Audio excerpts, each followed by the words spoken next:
Shalom Bapak Ibu, saudara-saudari sekalian, perkenalkan nama saya Irma Husan. Saya berasal dari BPK Keuskupan Agung Jakarta. Saat ini saya diberi kesempatan untuk membagikan renungan dengan subtema berubah dan berbuah. Seperti yang kita tahu, tema besar kita adalah berbuah. Kalau sebelum-sebelumnya kita pasti sudah tahu bagaimana proses-proses sampai berbuah. Nah, saat ini saya ingin membagikan berubah sampai kemudian berbuah. Bagaimana perubahan-perubahan apa yang kita lakukan? Nah, untuk itu saya mengambil bacaan dari Yohanes 15 ayat 1 sampai 8. Saya bacakan, "Akulah pokok anggur yang benar dan Bapakulah pengusahanya.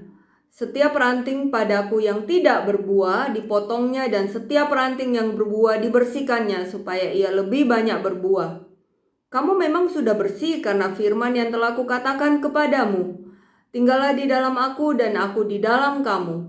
Sama seperti ranting yang tidak dapat berbuah dari dirinya sendiri kalau ia tidak tinggal pada pokok anggur, demikian juga kamu tidak berbuah jikalau kamu tidak tinggal di dalam aku. Akulah pokok anggur dan kamulah ranting-rantingnya. Barang siapa tinggal di dalam aku dan aku di dalam dia, ia berbuah banyak, sebab di luar aku kamu tidak dapat berbuat apa-apa. Barang siapa tidak tinggal di dalam aku, ia dibuang keluar seperti ranting dan menjadi kering, kemudian dikumpulkan orang dan dicampakkan ke dalam api lalu dibakar. Jikalau kamu tinggal di dalam aku dan firmanku tinggal di dalam kamu, mintalah apa saja yang kamu kehendaki dan kamu akan menerimanya. Dalam hal inilah Bapakku dipermuliakan, yaitu jika kamu berbuah banyak, dan dengan demikian kamu adalah murid-muridku." Mungkin bacaan ini sering kita dengar. Yesus sendiri mengatakan kalau dia sendiri adalah pokok anggur dan kita ranting-rantingnya. Jangan sampai terbalik, Yesus pokok anggur, kita ranting-rantingnya. Nah, ranting itu butuh batang yang kokoh dan sehat sehingga dia dapat menghasilkan bunga yang segar dan indah dan kemudian dia dapat berbuah. Di sini dikatakan jika ranting itu tidak dapat berbuah maka dia akan dipotong.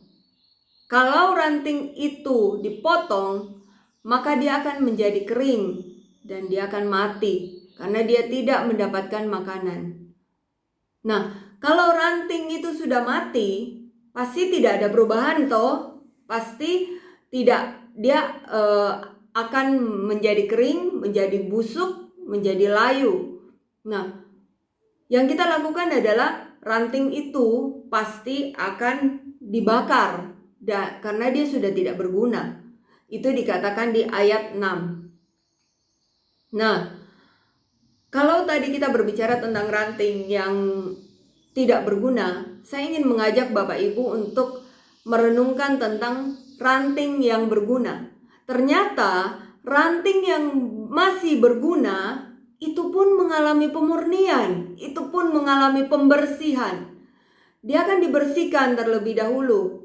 Mungkin ada benalu yang menempel, benalunya dicabut, batangnya dikupas sehingga sisa-sisa dari benalu itu hilang, dan setelah itu diberi pupuk. Atau mungkin ada daun-daun yang mulai kering, daun-daun itu pun dicabut.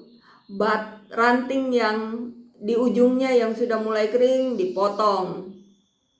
Dan mungkin batangnya dikerik sehingga dia dapat berbunga lebih banyak lagi. Nah, di perikop ini Yesus sendiri mengatakan bahwa Yesus sendiri adalah pokok anggur dan orang-orang yang tidak tinggal di dalam dia pasti tidak akan berbuah. Bapak Ibu, dalam hidup kita selalu ada perubahan. Artinya apa?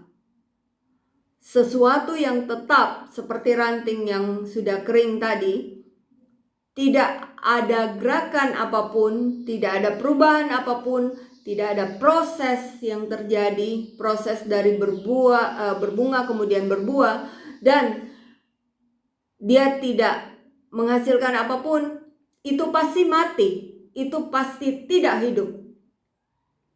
Hidup kita ada perubahan dari kecil menjadi besar, perubahan dari kurus menjadi gemuk, atau mungkin sebaliknya, atau bahkan perubahan dari tidak tahu, belum tahu menjadi tahu, itu pun perubahan. Jadi, sejak kita lahir, kita mengalami satu yang namanya perubahan, dan perubahan itu konstan terjadi. Nah, saya ingin mengajak Bapak Ibu untuk dapat melihat sepanjang tahun 2020. Mungkin saya yakin kita semua pasti tahu sekarang apa itu Zoom. Awal tahun 2020, saya termasuk salah satu orang yang tidak tahu apa itu Zoom. Pada saat itu kegiatan bulan Januari, kegiatan di gereja, persekutuan doa, semua masih dilakukan secara offline. Tetapi bulan Maret, bulan April, dan seterusnya itu diubah menjadi online. Mari kita coba refleksikan. Sebelumnya, awal tahun 2020, kita sebagai makhluk sosial, kita dapat bertemu satu sama lain. Kita masih dapat merayakan Ekaristi bersama-sama di gereja.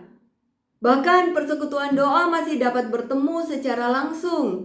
Kita masih dapat saling berjabat tangan. Kita masih dapat saling menyapa secara langsung. Namun dalam sekejap semuanya berubah. Hanya dalam waktu beberapa bulan, tiba-tiba kita diizinkan untuk berkumpul kembali bersama keluarga di rumah. Nah, semua kegiatan yang dilakukan secara offline berubah menjadi online. Kita pun belajar hal baru pada saat itu, yaitu Zoom. Berbagai pelatihan dilakukan dari berbagai kalangan. Nah, sekarang kita bisa lihat Zoom itu sudah lazim digunakan untuk meeting kantor, untuk sekolah, untuk persekutuan doa, bahkan untuk gereja sekalipun. YouTube tiba-tiba itu menjadi hal yang wajib, yang harus diketahui oleh semua kalangan. Manusia tiba-tiba menjadi lebih kreatif, tiba-tiba banyak muncul YouTuber. Hampir semua paroki memiliki YouTube untuk menunjang kegiatan-kegiatan dalam paroki. Salah satunya misa yang diadakan secara online. Tapi ada juga loh kalangan yang masih sampai sekarang kurang mengerti untuk menggunakan teknologi itu. Contohnya adalah orang-orang yang berada di pedalaman yang tidak memiliki fasilitas yang cukup untuk mengetahui tentang itu semua. Nah, saudara-saudariku yang terkasih, dalam hidup kita setiap hari ada hal-hal baru yang harus kita lakukan. Selalu ada tantangan yang muncul dalam perjalanan hidup kita. Ada yang berat, ada yang ringan. Tapi semua tantangan itu pasti akan memberi warna dan perubahan dalam perjalanan hidup kita. Ada pribadi-pribadi, ada beberapa kalangan, ada beberapa orang yang sering membuat resolusi pribadi. Saya termasuk salah satu di antaranya. Resolusi pribadi adalah harapan yang baik bagi diri kita dan diri kita pribadi. Contohnya, tahun ini saya mau lebih dekat sama Tuhan dengan cara saya mau bangun lebih pagi untuk misa, kemudian saya mau pujian penyembahan setiap hari. Nah, yang dilakukan adalah harus bangun lebih pagi, itu pasti. Tetapi dalam perjalanannya akan ada berbagai tantangan, mungkin keletihan sehingga terlambat bangun. Tapi satu hal, kita harus punya semangat, kita tidak boleh menyerah agar resolusi itu dapat tercapai. Tujuan kita lebih mendekat kepada Tuhan dapat membuahkan hasil bagi diri kita. Pada saat mendapatkan perikop ini, saya merenung, saya bertanya kepada Tuhan, Tuhan, perubahan apa yang Tuhan mau untuk saya? Bukankah setiap hari kita pasti berubah? Tuhan, Perubahan apa yang Tuhan mau yang saya lakukan sehingga dapat menyenangkan hati-Mu Tuhan? Itu yang saya tanyakan kepada Tuhan. Dan jawaban ini saya dapat di perikop ini. Saat ini Bapak Ibu, kita diajak untuk lebih banyak berefleksi tentang kehidupan kita. Kita diajak untuk lebih banyak melakukan permenungan ke dalam hati, untuk hidup yang terus berbuah di setiap musim. Nah, kita berbicara tentang berbuah, ada 2 macam jenis buah. Yang pertama masam, yang kedua manis. Nah, buah itu pasti mengandung vitamin dan pasti berguna untuk manusia. Apalagi kalau buah itu manis, semua orang pasti akan bersuka cita memakannya karena kemanisan buah itu. Begitupun kalau buah itu asam, mungkin orang akan memuntahkannya dan membuangnya karena dia tidak enak dan tidak dapat dimakan. Begitupun dengan hidup kita. Kalau hidup kita asam atau tidak berguna, orang-orang sekitar kita akan cenderung menjaga jarak dengan kita. Tetapi sebaliknya, kalau hidup kita dirasakan berguna bagi orang lain dan manis, maka orang-orang akan senantiasa bersuka cita akan kehadiran kita. Mari kita bersama-sama lakukan refleksi pribadi. Apakah perubahan dalam hidup saya membawa sukacita bagi orang-orang di sekitar saya? Apakah perubahan hidup saya dapat menjadi berkat dan membawa orang-orang datang kepada Allah? Saudara, kita adalah ranting-ranting pohon anggur Tuhan. Saya yakin dan percaya semua orang yang mendengarkan sapaan rohani BPN ini adalah orang-orang yang mengenal Tuhan. Tahun lalu kita mengalami badai COVID. Belum selesai COVID, tiba-tiba kita mengalami bencana alam.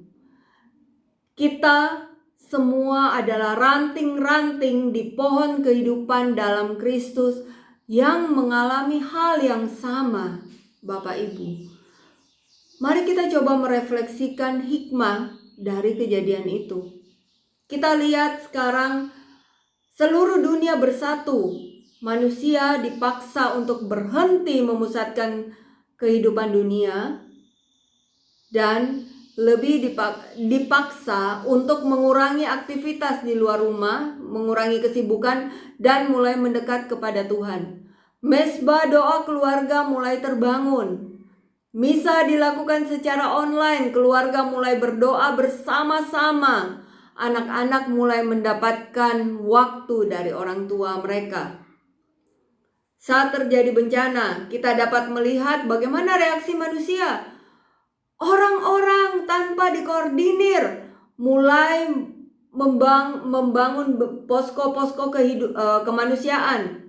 Tiba-tiba pertolongan bantuan dengan cepat datang.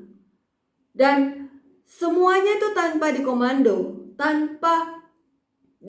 dari pimpinan, tetapi inisiatif, kepekaan dari orang-orang mulai muncul. Rasa senasib dan sepenanggungan muncul.